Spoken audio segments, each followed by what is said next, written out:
Well, greetings everyone, and I guess welcome to another video. So, I know I'm a little bit behind the curveball here, but there's a new Linux Mint, and, well, I've got a little test VM here. This is fine. Which I will go ahead and open up.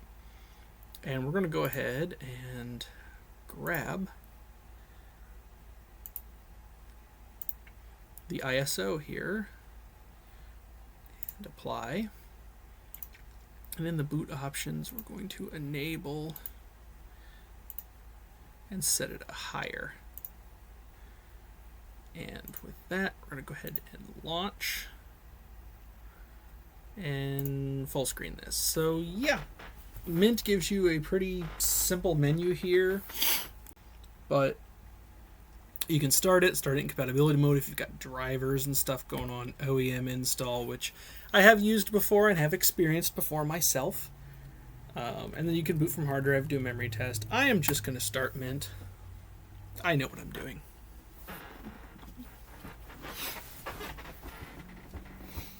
So it's pretty important to note that for this release of Mint, that it's actually kind of important that the graphics and audio have gone through considerable work. Most importantly, from what I remember the notes, the release notes, the audio system has now switched to Pipewire, which if you're looking at me like, what the hell is a Pipewire? Well, don't worry about it. It's a different audio system compared to the days of old. Think of it like analog versus digital audio. There is a difference. I'm going to load up here momentarily. And, I apologize. This is virtualized. I do have hardware that definitely can run it. I have one I brute force upgraded for fun. Okay. Let's go ahead and get our display changed. And this will be a 1080p display. We'll see what that looks like.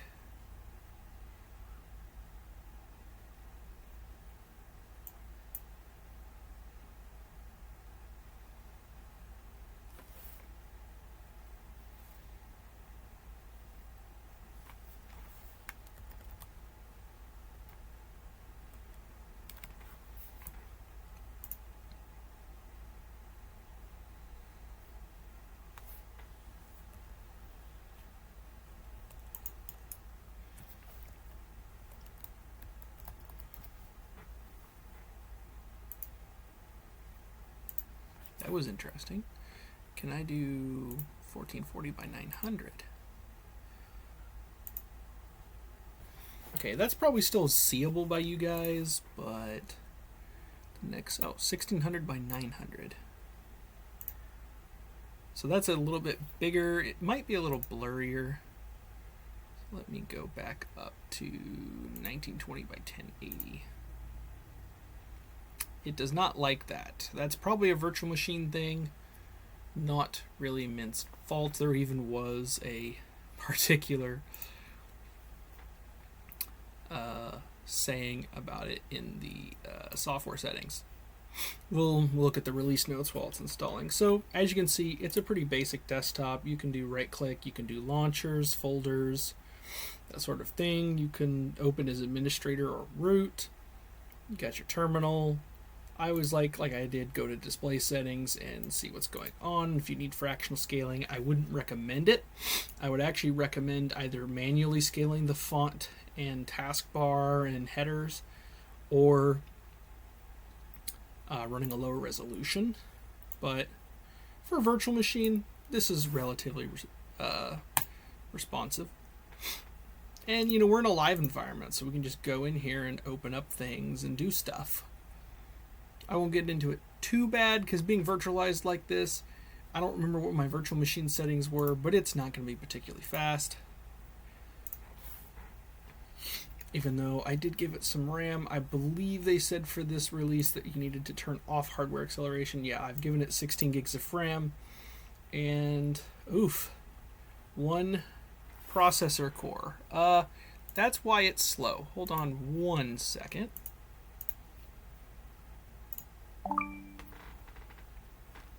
That would be why it's slow. I thought I allocated it half of my CPUs. Going to... Oh, I did. What the fudge?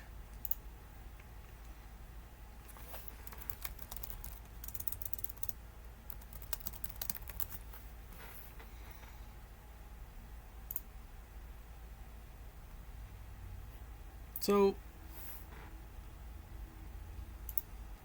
go into release notes. Yeah, we'll chop it up, it'll be fine. So here's the Mint release notes. There's not really a whole lot to talk about.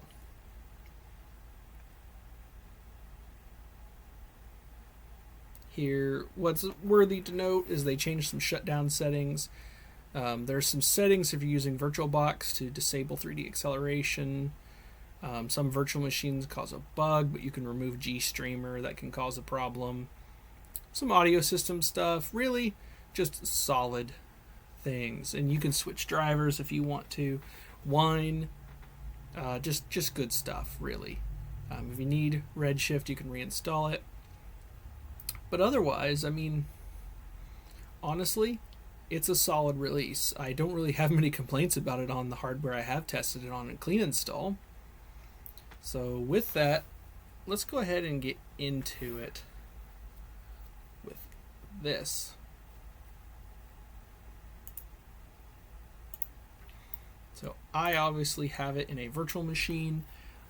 As their note, I'm going to, hold on one moment.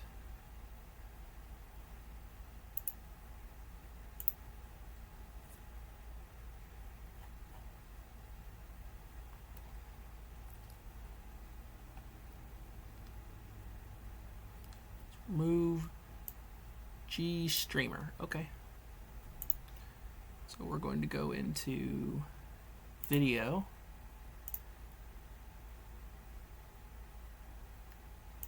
VirtIO without 3D acceleration.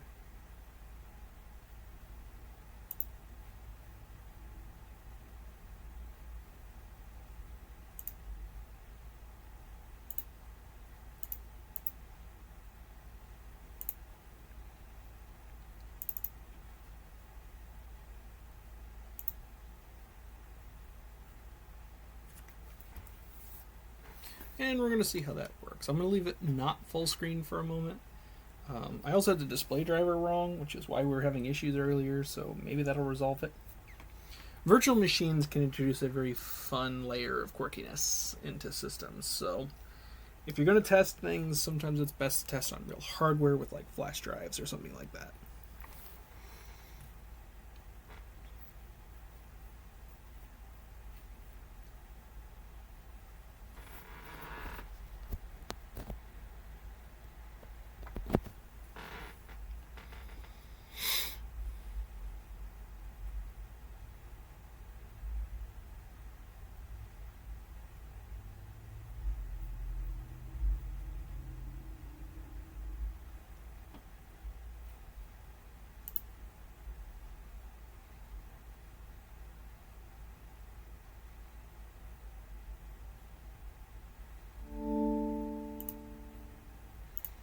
And here we are. We're going to go ahead and go into display settings. Switch this to a reasonable resolution. 1080p is technically where we're at, but I like to do 1600 by the next closest 16 by 9.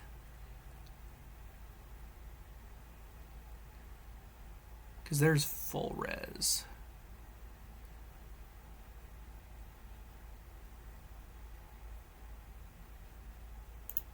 It's technically 16 by 10, but that'll do. So we're going to go ahead and full screen this. Let's see if now it'll do the full 1080p. There we go. So this is just like my main screen. Fantastic. And yeah, we're in a live environment, so at this point we could seriously screw around if we want to. You can see this machine. It may not show it correctly. Yeah, I only have one, it only shows one virtual core. This is a 4-core 8 threads. I gave it 4 threads. I also gave this virtual machine 16 gigabytes of RAM, and I'm just running the VirtIO driver. The default in Virt Manager just does not want to play nice, so fair enough. Stay to the end, I might clip some of those in here. So, simple enough, we're just going to hit the install button. You can play around the live environment, change the wallpaper, change the theme, do all sorts of fun things. But you can do whatever you want. That's the cool part. Now, this initial firing up of the installer does take a moment, but you can just say continue. Here, you can make sure your keyboard works. That way you have the right layout. I'm always going to be English US, so I hit next. Always check this box. You're definitely going to want multimedia codecs, because if you like your Netflixes of the world, you're going to want multimedia codecs to play everything. Now, if you already have a Windows install, it'll show up differently here, but otherwise, you know, this is all pretty straightforward stuff. And yeah, since it's a virtual machine, I'm just going to destroy the virtual disk. It's fine. That's really not that close. Problem with having Starlink is if you're on anywhere over here on the East Coast, it will always just say you're out of Chicago. So I guess a note for those of you who want to do Starlink, it will always say you're out of Chicago no matter where you live. So I can assure you I do not live in Chicago. So we're just going to say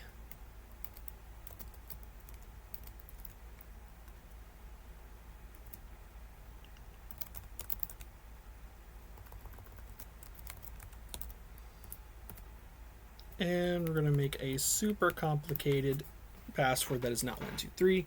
Now on the previous page, I could have hit advanced, I could have done disk encryption. Mint doesn't really push it up front, and I would say be very leery. If you need disk encryption, you know how to do it. If you don't worry about it. You could also encrypt your home folder. That keeps other users from accessing your user home. Doing this does mean if you try to log in with a fingerprint reader, that's not going to work, because the disk home folder is where the keyring is stored, and if it can't open the keyring, it can't authenticate with your finger.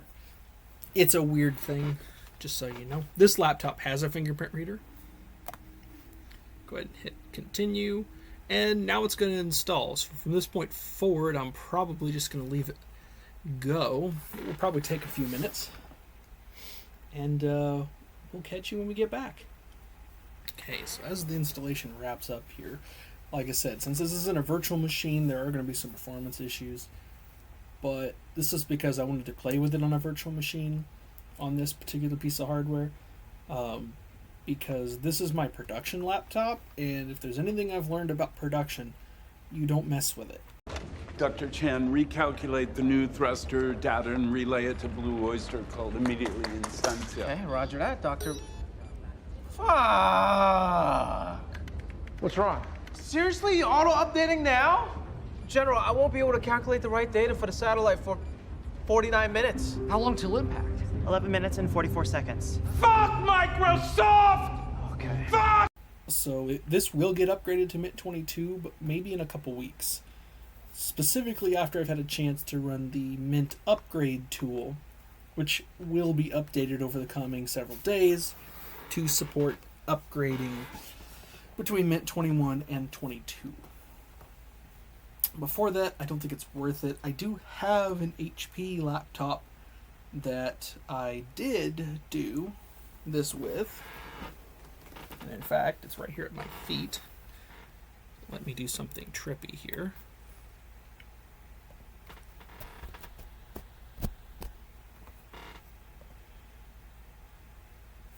And look at that. You can see my face. I do have this laptop, which is a thick HP. I believe this is a 80... Oh, there it is. An 8470p. which I force upgraded, but because I force upgraded it without the Mint tool, I had a lot of broken packages. But I managed to get it upgraded. The biggest thing was the OS release was wrong, and I had to clean up some auto removes, and I had to remove Pulse Audio because, of course, the forced upgrade didn't do Mint's little tricks and stuff. So you can force it. I wouldn't recommend it. With that, the install is done. We can go ahead and say restart now, and it will eject the disk for us. If you had a USB, you'd remove it at this time once it says to. And then we'll just say that. Now, in this case, I'm going to say boot from local drive.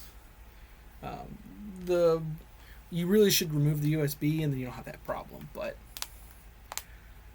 we're not going to get into everything here for obvious reasons, but it is at least worth noting that this is still fairly new. Updates really haven't come out much yet. Oh, let's put in that super secret password that's definitely not 123.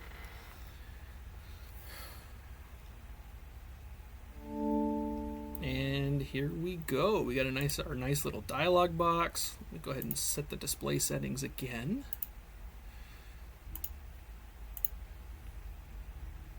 Go ahead and keep that. And this is one of the things I like about Mint. On startup, that first time, you get this nice little dialog box. You can untick it to not show it on future startup, which I love.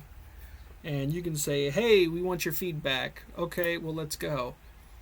And this walks you through setting your system up. You want to theme your system, you press launch in the desktop colors. Now, that very first time takes a moment. You see, I'm a dark mode guy myself, so I would choose dark mode. I also think mint green is the correct default color for Mint. Mint just doesn't default that way. But you can see there's a full light mode if you hate your eyes. There's a mixed mode, which is kind of more default. It's a dark mode. There's multiple themes. Edwida is missing this time around, and that is intentional because Edwida and GNOME continue to break things. So Mint is like, we want a seamless, cohesive desktop experience. So we want everything to look correct. But you can see they got the old Mint L theme. This is what I grew up with. This is what Linux Mint looked like when I first started using it. I'm a partial fan. If I could tweak these colors to not be so blah, I might use this theme, but I do like Mint Y awful well. And then Mint X was my very first experience in Mint at all before coming back to it. And yeah, it is very much like the old Mint 17 of yesteryear.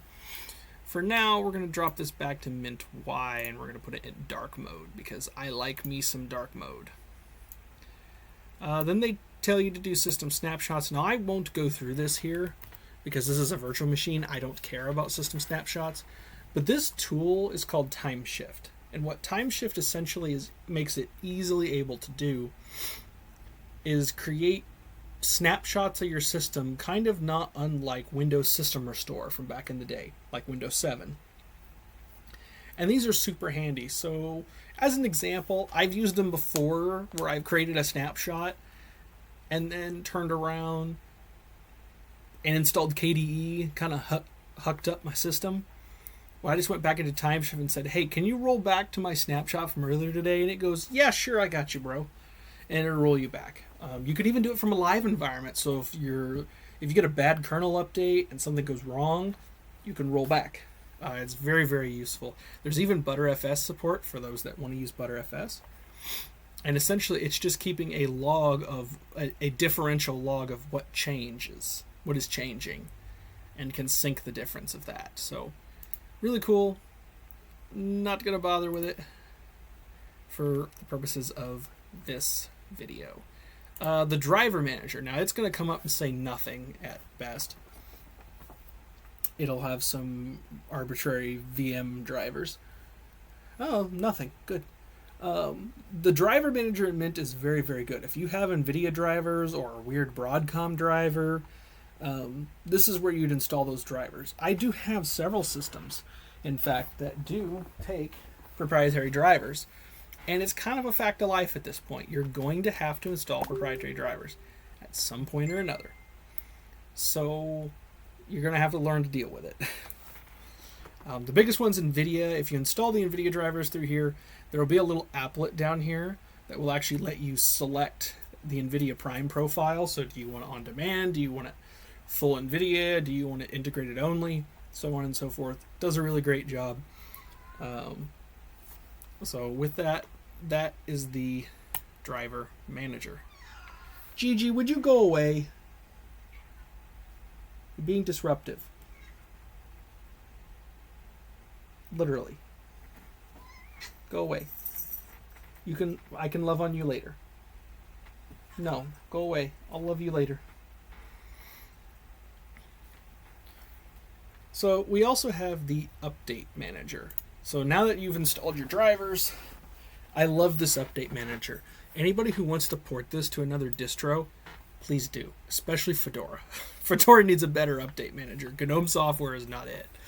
And KDE Discover, we're not going to talk about.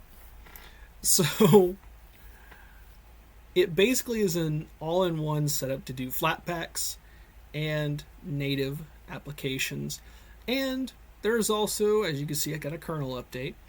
If you go up here, there is a kernel manager as well. So if you want to install multiple kernels, now right now only 6.8 is available. As we get later in the Mint lifecycle, more kernels will be available and you'll be able to select more kernels. You may want to use 6.8 till the end of time. You absolutely could if you wanted to. It's not an LTS kernel, but it is a newer kernel nonetheless. Because Mint now rides on Ubuntu's hardware enablement stack, we'll always have the same kernel as Ubuntu. So as Ubuntu updates the kernel to 6.9, 6.10, 6.11, so on and so forth, Mint will get those kernels, just updated periodically, which is super nice. But if you have a hardware-related issue that requires you to be on 6.8, you can go back and install 6.8. It's not really a problem. I don't recommend running an old kernel, but you know what? It's your computer. You do what you want with it. Just kind of the philosophy here. So I'm not going to bother. You can also set your mirrors here. And mirrors are important. Now I'll tell you the base here. If you're like me, you live in the US, you'll want to update those mirrors. And all you do is click in here and it will give you a speed based upon the mirror. It'll go through all of them and ping them and see how fast they are, and then you can choose. I am one of those people that I tend to use either, because I live in the Midwest, I choose to either use Purdue's mirror or UC Berkeley's. I use one of those two mirrors. They're relatively close to me per se, but the biggest thing is I like big universities because they're reasonably fast, have decent infrastructure, and never go down. This Team Semiru one on more than one occasion has let me down, where it's been offline, 404 errors, certain packages are missing. It can happen. So like I said, I prefer universities, but you can do you. And yeah, if I choose, a university in here somewhere, you'll probably note the one I'm choosing is probably, closer to the bottom. But how much do you really need? We're in megabits at this point, not megabytes. So thank you, Starlink. You can also manage your PPAs through here. PPAs are personal package archives. Essentially think them as additional sources for software. I would avoid them at all costs. If you can go get a physical deb file, even off of the PPA and not add the PPA, I would do that. Or install a Flatpak or some other source. PPAs can be very dangerous and also can tend to break your system. The fewer the better. You can do additional repositories, and this is why I'm referring to additional Debian repositories for things for your system. This is where you would add those. You can actually add PPAs as a software repository. So again, the least number of these you can do, the better. You can manage your keys in here as well, so you can have secure downloads and whatnot. The cool part about Mint, though, all these tools here, when you have apt issues, you can run push button fix. Like, I've added multiple things to my sources list. Oh no, I can say merge list problems, where it will look at the list and go, oh, you know what? There's a problem with these two package repositories. Let me just take care of that for you. Remove duplicate entries. Hey, I accidentally added this PPA twice. It'll remove that for you. If you're missing keys, it'll go out and find them for you. You can remove foreign packages, where if you've added a bunch of packages to a system and you want to start over, and it'll remove all the stuff that doesn't come by default. You can also downgrade those packages if you need to. Very powerful tool. Would love to see it on another distro someday. But for now, it's a Mint exclusive tool, so we'll deal with that. And the big one, Software Manager. I also love this software manager. It is not the best software manager, but it is a software manager. And I think out of the current available stuff, remember, Pop! OS is not out yet. So Cosmic Store is not out, although it is a contender. The Mint Store is reasonably laid out and reasonably available, easily shows you packages. It is not necessarily the prettiest store in the world. Mint in general is not the prettiest distro that you're ever going to use, but it's functional. It's functional, it gets the job done, it gets out of your way, and moves on. Now, while this updates the package cache, this will always take a moment the first time. Software preferences, this is where Mint is going to get themselves into some hot water. It seems like they got to do something once in a while to make people remember they exist. Things like this right here with Flatpaks. Do not show unverified Flatpaks. Now, here's the thing, as I got canceled by the software manager. Unverified Flatpaks don't actually mean the software is safe or not. So let me actually grab like Discord here. Okay, we're going to go to the home page. We're going to say open on the browser. Now that's taking me directly to Discord. However, if I go to FlatHub,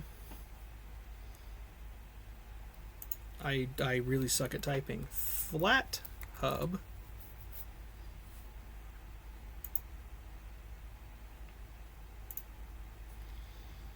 Which is where all these apps come from that aren't repository. And I go to Discord.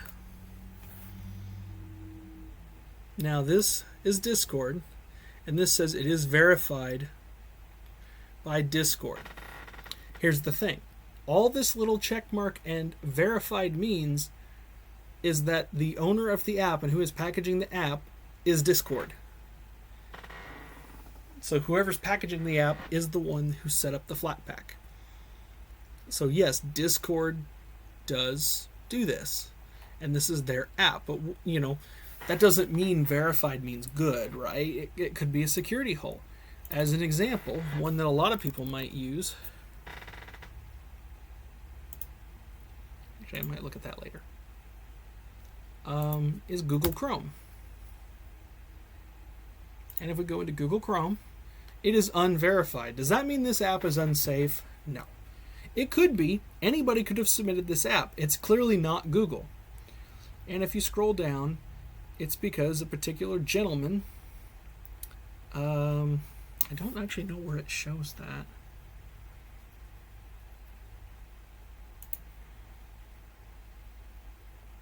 I haven't used their new store, so I apologize.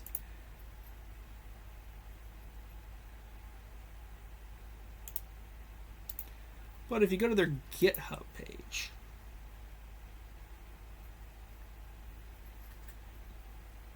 yeah, this is under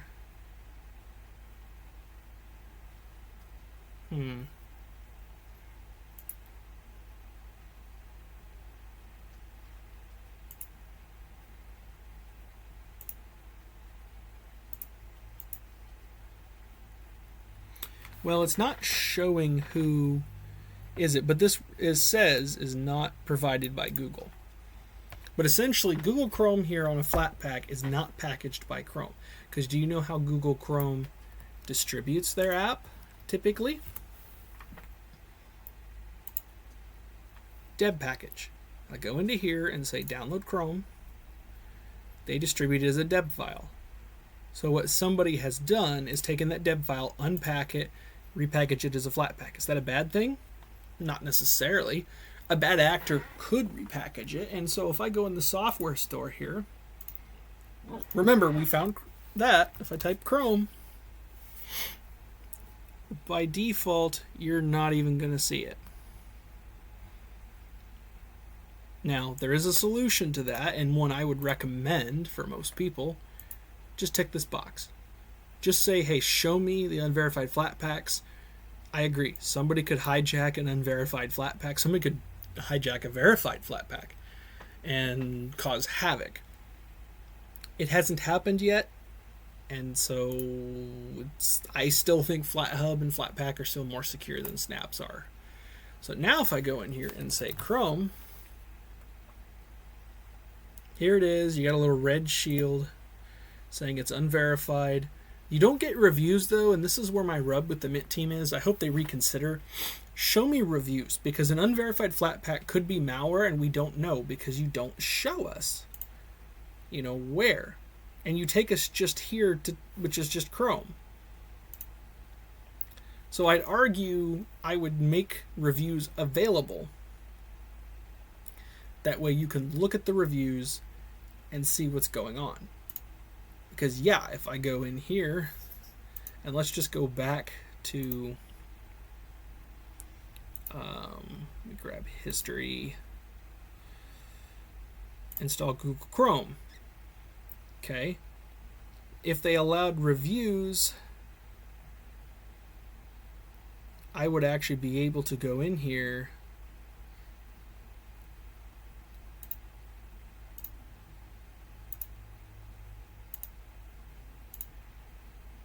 and actually look at, I guess they don't do reviews on FlatHub anymore. They used to.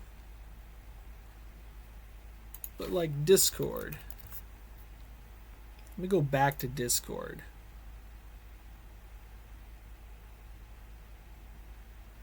No, they just don't anymore. Interesting. Anyway, before, like if I go here and go to Discord, there's reviews. If this was a malicious app, then it would show here going, hey, this is malware, don't install it, that sort of thing. So I hope they reconsider, but it's not really up to me. And the fun one is the firewall. Now, by default, this is actually going to be off, and it's because it's set to the home profile. The first thing I would recommend you do when you set up a Mint system would be to go to firewall and enable it with the public setting. If you're at home, it's kind of irrelevant, because if they're going to breach your network anyway, then they have the smarts probably to get into your system. But otherwise, there is zero reason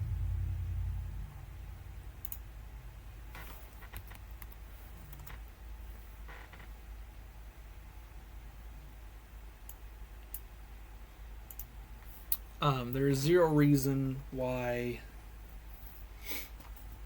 you would need to have the firewall enabled. If you go out into public, set to the public profile, that way you deny all incoming signals. No one's going to SSH into you and own you. So, I don't know why it's not launching, but I guess it wouldn't be one of my videos without some jank. Maybe we are supposed to install. Well, let's just install some updates. Why not? Clearly we need some. And that's it. They give you links to documentation. You can look at release notes, new features, which I do want to pull up on here because I'm not going to remember all the new shiny toys. Language support, I remember, was a big one. They're only shipping with the languages you need, which saves you space. Pipewire is a big one. Kernel 6.8 is a big one with the Hardwell enablement. High DPI support was improved. So yeah, online accounts. I don't use this feature, but maybe some of you do. There will now be a online accounts applet here that looks kind of like this, and you could connect specific accounts. So if you had WebDAV and Nextcloud like I do, Google, Microsoft account, that sort of thing, you could connect it here, and applications that all rely on that same framework can use the online accounts. So you can mount network drives from like Google Drive or from Microsoft just as a network drive in your file manager. Excuse me. As a network drive from your file manager. All sorts of cool things, in my opinion. If you end up using your computer for work, you may have to deal with Microsoft 365. Well, there you go. Kind of a neat thing. They did it because the original app went GTK4, and GTK4 doesn't fit with Mint's theming, and they stick out really bad. That's why Mint's kind of taking a stand against that. So let me scroll further through here. Yep, we did the software manager. They went into this. I would still tick that show unverified flat packs. If you can find a verified first, I would. That's always a good idea.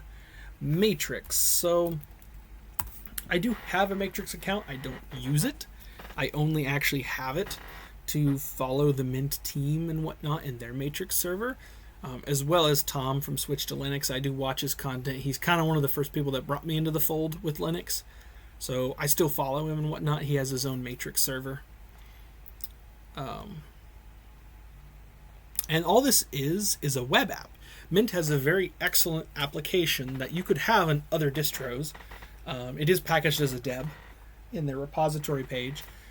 But if you got any other kind of stuff, you could unpack that and I'm sure execute it or easily port it. It's not hard. It's just abusing a miniature Firefox.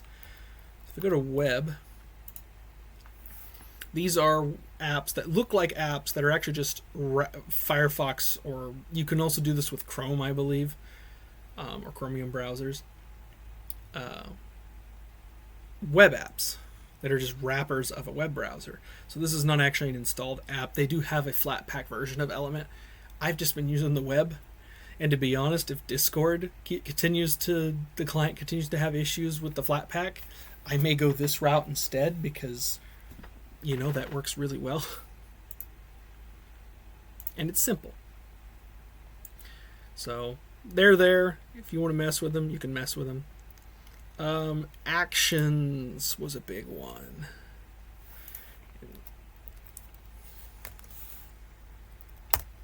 I haven't used this yet.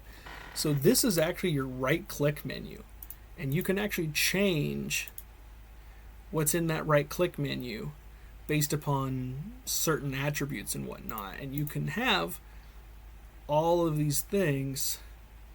So let's say I don't want Warpinator anymore. Take that out. I can now no longer, as an action, do Warpinator. So if I go into my files and say, this right-click menu, I no longer have a send with Warpinator button.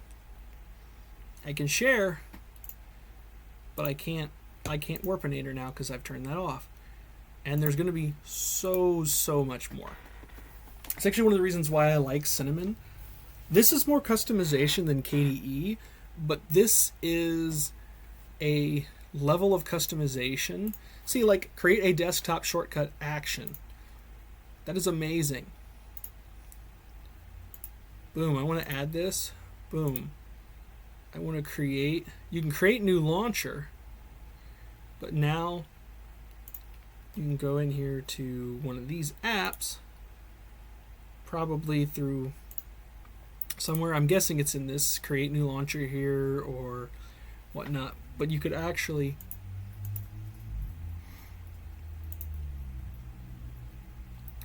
add it as an action to do. And if you don't want it, you just go gone. Never was here. Love it. I love that kind of functionality. And we did it without being buggy. So this is cool. I don't know how much I'll use it. If I can back up the config, I will 100% use it. But otherwise, it's still pretty cool. Wayland support we'll get to in a minute. It is very much so better than it used to be. I would argue that if you really want to run Wayland, another desktop environment is probably going to be for you. But Mint is doing a solid here with the Wayland. Printer notifications, thank God. Being notified every frickin' day that my printer is online is annoying. And that's the thing with Mint. There's even extensions. If you want to get into that, there's applets, which is like stuff down here is considered an applet. So like there's the notifications, there's network, and you can just decide that you want a display applet down here. Of course I add it and it doesn't work. Inhibit applet. There we go. And this will stop your system from going to sleep. So, and if you don't want it, you just get rid of it.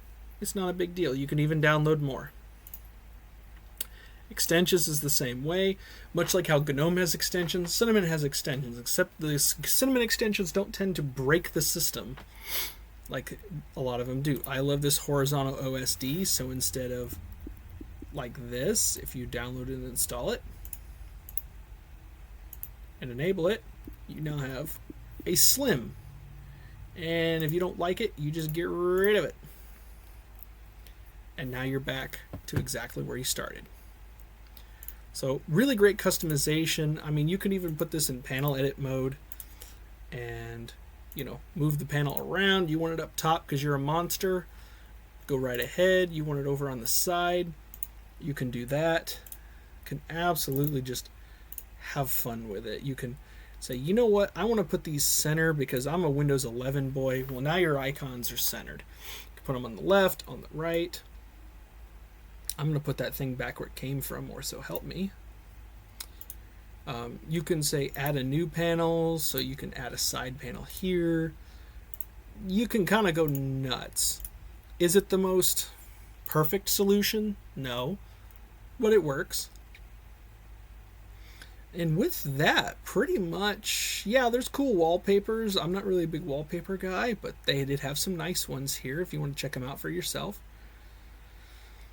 And this gets updates through 2029. That's insane. So with all that, I am going to reboot the system. And we're actually going to go check out the Wayland session. Now, I'm not going to promise anything because Wayland support on Cinnamon has only started as of the last release. They enabled it experimental. It's still experimental. Take that for what you will. However, haven't tried this in a virtual machine yet.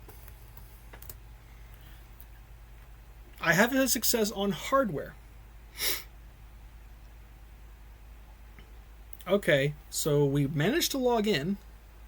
Now there is a weird thing where your desktop icons are essentially an application that can be minimized. A little weird. You can see I can open a window, I can drag it around.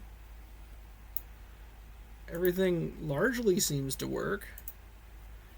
I can grab the update window. Seems to work. I don't see that it's any laggier per se than what we've been dealing with. So obviously I don't have any drivers, so you know things are a little laggy, but not too bad. All things considered. And if it's too bad, you can actually just go in here and turn the effects off, and that will actually make Cinnamon run really lean. And yeah, you can see we're on Wayland right now, and it's largely functional. A cool one that didn't work before is fractional scaling. So if I want to run 125%, look at that. Now, yeah, you're seeing some very unfortunate graphical problems. And yeah, you can see right here along the edge, windows are still being really, really weird, that sort of thing. So, you know, take that for what you will. But no screen tearing. You know, I'll go ahead and disable that. Now, this is something I noticed, is now I turn off fractional scaling, and that pretty much hangs the system up pretty good. There is kind of no recovery from this. We've killed it, Jim. So there's still obviously some things with Wayland that still need worked out. I played around with it for about 20 minutes on one of my systems. Yeah, we're going to have to... She's dead, Jim.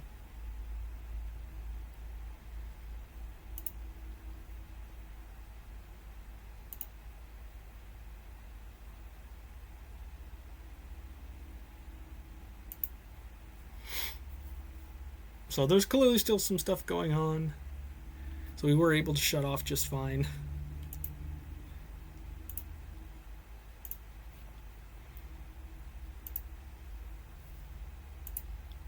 So some interesting and funny stuff indeed. But, you know, for lack of better anything really, it works shockingly well. Genuinely.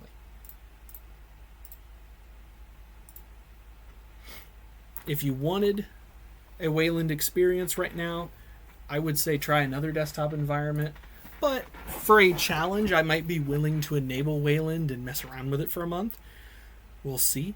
I don't know what kind of time I'm going to have, but if I have the time, maybe.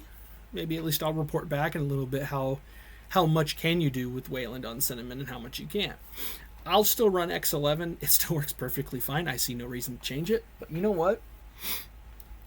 I'm amazed it's gone this far, because the previous release you couldn't even do what I just showed you. So hats off to them. I even forgot there's a decent Thunderbird update as well. The UI got tweaked a little bit more. But if you're in the flat pack, you'll see what I'm talking about. So hey, if you like the video, like the video.